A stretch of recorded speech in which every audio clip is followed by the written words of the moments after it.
En el año 2023, la artista Mariana Espósito, luego de las elecciones en donde Javier Milei fue concebido como presidente, hizo un posteo en la red social X, en donde expresaba su descontento con los resultados de las elecciones. Luego de esto, a un lado de todos los comentarios a favor y en contra de sus seguidores y otras personas, hubieron unos que destacaron, los del mismo presidente electo. A raíz de esto, se dice que Javier Milei tuvo actos de censura con ciertos contenidos en redes sociales del artista, lo que fue muy criticado y tomado como un hecho repudiable. La censura y la persecución no son simplemente temas del pasado. A menudo, este acto se justificaba en nombre de la moralidad, la religión o el orden público, pero detrás de esas justificaciones siempre hubo un deseo de controlar el pensamiento de las masas. Aunque no hubo una censura directa, la percepción del bloqueo en redes sociales y los ataques masivos de seguidores provocan un ambiente intimidante. Este tipo de censura no es oficial como en dictaduras pasadas, pero sigue siendo una herramienta poderosa para silenciar a personas en la era digital. Yo creo que la gente tiene mucho que ver en esto de no permitir que se realice este tipo de censura. Pero muchas veces también tenemos en lugares donde comentamos que sabemos que nos van a censurar. Sabemos que nos van a censurar.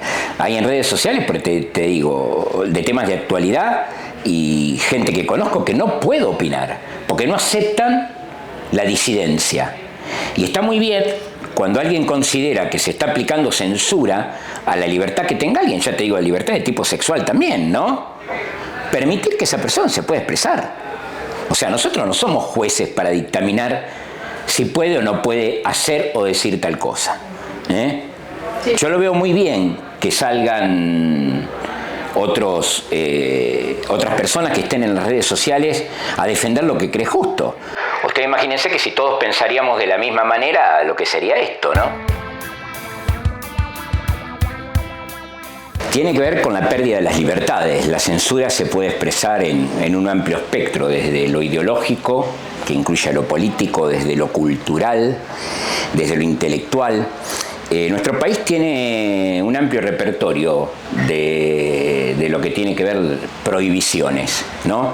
Y nosotros esto lo vamos viendo durante los distintos periodos dictatoriales que se fueron dando y cómo la censura operó desde lo político, desde lo civil, desde lo cultural. Es algo muy amplio, algo que podríamos desarrollarlo hasta por tema.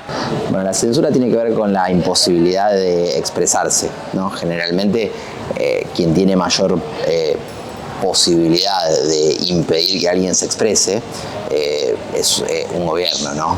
Y esa incapacidad para expresarse generalmente tiene que ver con que uno no pueda expresar ideas políticas, manifestaciones artísticas, ideas económicas, ¿no? Bueno, hay momentos clave del ejercicio de la censura que tiene que ver generalmente cuando un nuevo gobierno llega al poder. Por ejemplo, después de una revolución es donde todavía el poder está muy en disputa, entonces son momentos clave para el ejercicio y desarrollo de la censura. ¿Cómo se manifestaba esta censura en una época en donde las voces disidentes eran brutalmente perseguidas en Argentina y en donde no existían las redes sociales como para manifestarse u obtener apoyo? Para entender mejor, vamos a retroceder en el tiempo.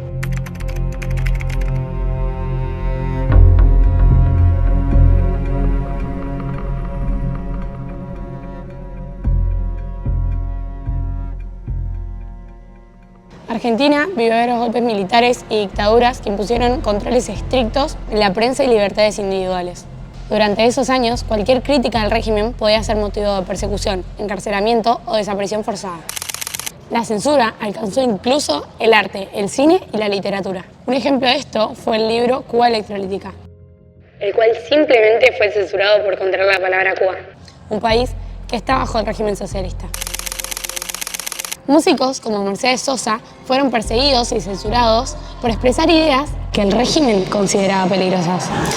Bueno, se me viene a la cabeza, por ejemplo, la revolución libertadora, ¿no? Entonces ahí principalmente nos concentramos en el siglo XX, que hubo 6 golpes de Estado, hubo 6 gobiernos militares, y me acuerdo de cómo controlaron la información y la circulación a partir de la Revolución Libertadora, ¿no? En 1955 hay un golpe de Estado y a partir de ahí se establece una ley que básicamente impedía hacer referencia a el gobierno anterior, que era el gobierno peronista, ¿no? A Perón, a su mujer, decir Evita capitana, ¿no? Escuchar los audios de Perón que circulaban clandestinamente. Entonces, ¿cuáles son los mecanismos? Por ejemplo, una ley y después el control de que esa ley se cumpla, ¿no? Entonces ahí hay un mecanismo concreto, por ejemplo, una ley, ¿no? La represión, por ejemplo, es otra forma que utilizaron los gobiernos militares para la censura y la autocensura, ¿no? Si uno sabe que existe la posibilidad latente de la represión, uno mismo se censura, ¿no? Entonces las leyes, la represión. Ni bien asume primeramente Leonardo y posteriormente Aramburu, el 3 de marzo del año 1956, el presidente de facto redacta un decreto, que es el decreto 4161, por lo cual proscribe el peronismo. A partir de ese momento, el peronismo estuvo 17 años proscripto de toda participación de tipo electoral. Pero no solamente con lo que tiene que ver el peronismo, ¿no? Sino que también prohibió toda imagen o toda escultura o todo símbolo que tuviera que ver con el partido. Y bueno, y la persecución en cuanto a lo que tiene que ver el lado civil, bueno, recayó sobre aquellos militantes del Partido Justicialista. Si nos remitimos a los otros golpes de Estado, bueno, yo ya acá hago una diferencia entre lo que es el de 1966 y el de 1976 con el anterior. Porque acá ya los hechos son mucho más graves. Acá los gobiernos militares trataron y cambiaron nuestra forma de vivir y de pensar mediante lo que es la censura y la represión. Y más aún profundizada a partir de 1976, obviamente con la desaparición física de personas. Una época dura en donde los padres recibían guías para identificar a profesores los cuales tenían intenciones de enseñar ideas políticas a los estudiantes, para luego denunciarlos.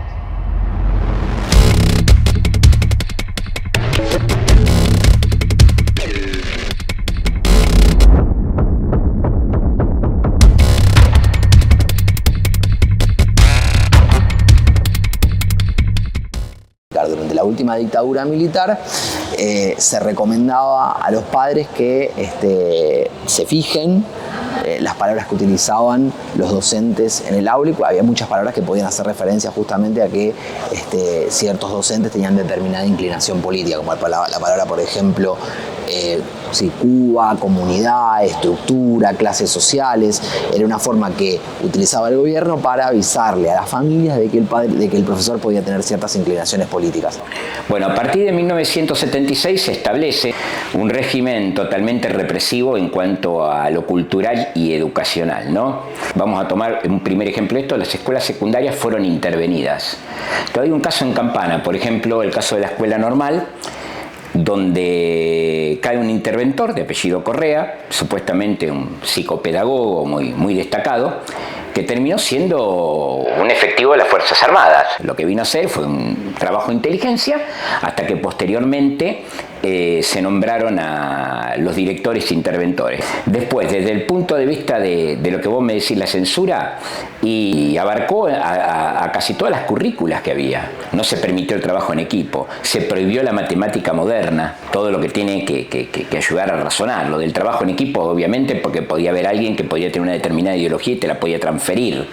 En los libros de historia, por ejemplo, la Revolución Rusa, partes de lo que tenía que ver con la Segunda Guerra Mundial, el marxismo, no se podían ver, y había un constante adoctrinamiento por parte de lo que era el gobierno, de sacarnos por ahí de la escuela y llevarnos al cine para mostrarnos cierta propaganda de lo que era la dictadura. También colaboraban con esto los medios locales, y también, como te decía anteriormente, la cantidad de docentes que quedaron cesantes, y bueno, y algunos tuvieron peor suerte, que fueron desaparecidos en todo este contexto. Las libertades eran escasas, o eran las que te podía proponer el gobierno. Nada más de eso. A pesar de la ley que prohíbe el ingreso de Fuerzas Armadas y la Policía Federal a las escuelas, en esas épocas era común el allanamiento con fin de secuestro a profesores y estudiantes, con opiniones diferentes a la ideología establecida. La denominada Noche de los Bastones Largos, el 24 de julio del año 1966, donde efectivos de la policía irrumpieron en la Facultad de Ciencias Sociales y apalearon literalmente a docentes y alumnos, ¿no? El pensamiento queda de alguna manera detenido, la investigación científica queda detenida. Si una fuerza de seguridad interviene en la universidad, después ¿quién se va a animar a expresarse libremente? Así que a partir de ahí hay un bache, hay autores que hablan de que a partir de ahí el conocimiento científico queda como en el mundo de las catacumbas, ¿no? Pasa a ser como subterráneo, porque ¿quién se va a animar a expresarse libremente cuando uno sabe que puede ser perseguido por sus ideas? A partir de esto, los medios de comunicación eran los principales cómplices de la censura, ya que detrás de todo lo que estaba ocurriendo, al ser los medios de comunicación manipulados por el Estado, se mostraba una total armonía. Vea y lea la noticia al instante en La Tarde de Buenos Aires, el diario que usted esperaba. La Tarde de Buenos Aires, el éxito de un estilo periodístico mundial ahora en la Argentina. La censura y persecución en Argentina durante 1955 hasta 1983 dejó heridas profundas, pero también lecciones valiosas para todos. Así, podemos ver que, aunque las herramientas y los métodos han cambiado, la censura sigue siendo una poderosa herramienta de control, ya sea a través de la eliminación de libros o la suspensión de cuentas en redes sociales. El peligro de silenciar las voces críticas sigue siendo real. Siempre uno, sin caer en la falta de respeto, sin caer en lo que es la agresión puntual hacia la persona, tiene su libertad para poder expresarse, es un país democrático. El tema de la censura y el quite de la libertad de expresión tiene que ver con regímenes totalmente totalitarios como los que nosotros vivimos. Más que nada, como te decía, ni hablar de lo que fue en 1976, ¿no? Que nos coartaron todo tipo de libertad de expresión y de estudio. Porque había temas que eran tabús que no se podían dar. Yo no me olvido más, en tercer año llega la profesora de historia. O sea, no era como ahora, no había fotocopia, no había medios, no había nada. Y la profesora nos dice, bueno, abran el libro, ponele en la página 100. De la página 100 a la 105 arranquen la hoja. Todo arrancábamos en la hoja y uno por uno controlaba que tiráramos hecho un bollo las hojas en el cesto de basura. Uno prefiere la peor democracia a la mejor dictadura. Eso es irrevocable.